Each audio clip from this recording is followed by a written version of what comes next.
Hello friends, અહીંયા આપણે અડધો કપ જેટલી અડદ દાળ લીધી છે, અડધો કપ મસૂર દાળ લીધી છે, અડધો કપ મગ દાળ લઈશું અને અડધો કપ ચણા દાળ લઈશું અને આ બધી જ દાળને સારી રીતે મિક્સ કરી અને 3 થી 4 વખત વોશ કરી લેવાની છે અને વોશ કર્યા પછી આપણે એને પાણી એડ કરી 3 થી 4 કલાક માટે પલાળી રાખીશું અને પલળી જાય ત્યાર પછી આપણે એને ચેક કરીશું। નખની મદદથી તમે એને કટ કરો તો ઇઝીલી કટ થઈ જાય, તો સમજી લેવાનું કે દાળ સારી રીતે પલળી ગઈ છે।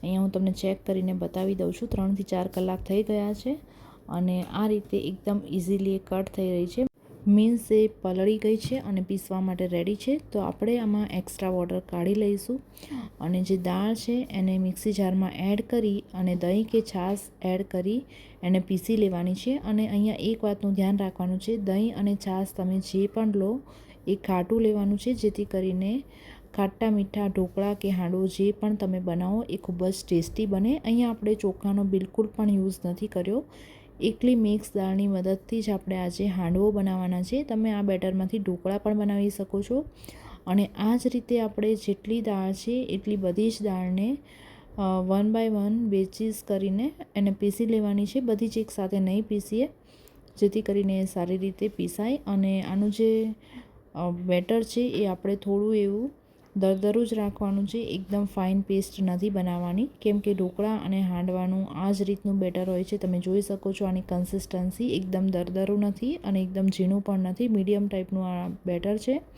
હવે આ પીસાઈ ગયા પછી આને આ રીતે 5 થી 10 મિનિટ સુધી ફેંટી લેવાનું છે અને ફેંટ્યા પછી આપણે આને ઢાંકી અને 7 થી 8 કલાક માટે આથો આવવા માટે મૂકી દઈશું। તો અહીંયા તમે જોઈ શકો છો કે એક જ ડાયરેક્શનમાં આપણે આ જ રીતે એને ફેંટવાનું છે, ડાયરેક્શન બિલકુલ ચેન્જ કરવાની નથી, જેથી કરીને આથો સારો આવે।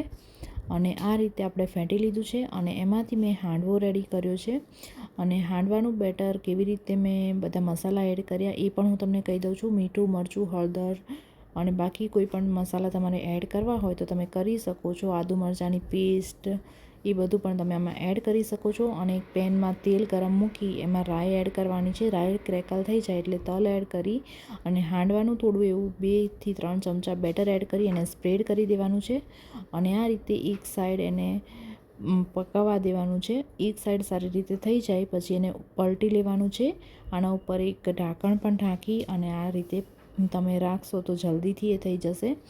અને બીજી એક વાત કહેવાની રહી ગઈ કે એ બેટરમાં તમારે થોડો એવો સોડા કે ઈનો નાખી અને થોડું પાણી એડ કરી એને એક્ટિવેટ કરી દેવાનું છે અને પછી જ આ હાંડવો બનાવશો તો એકદમ સોફ્ટ બનશે।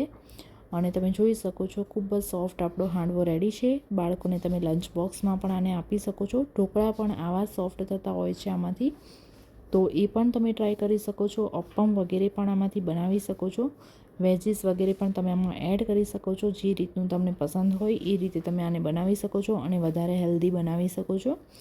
તો ફ્રેન્ડ્સ, બંને તરફ તમે જોઈ શકો છો કે હાંડવો ખૂબ જ સરસ રીતે બની ગયો છે અને એકદમ સોફ્ટ પણ બન્યો છે અને આજુબાજુનું જે લેયર છે એ પણ એકદમ ક્રન્ચી બન્યું છે, જે રીતે આપણે બીજો ચોખાવાળો હાંડવો બનાવતા હોઈએ એ જ રીતનો હાંડવો રેડી થયો છે।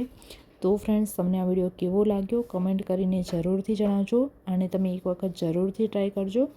અને વિડીયો પસંદ આવ્યો હોય તો વિડીયોને લાઇક શેર કરી ચેનલને સબસ્ક્રાઈબ કરવાનું ન ભૂલશો, તેમજ બેલ આઇકનને પણ પ્રેસ કરજો, જેથી કરીને આવાવાળા બધા જ નવા વિડીયોના નોટિફિકેશન્સ તમને મળી રહે અને તમે અમારો લેટેસ્ટ વિડીયો વોચ કરી શકો। Thank you.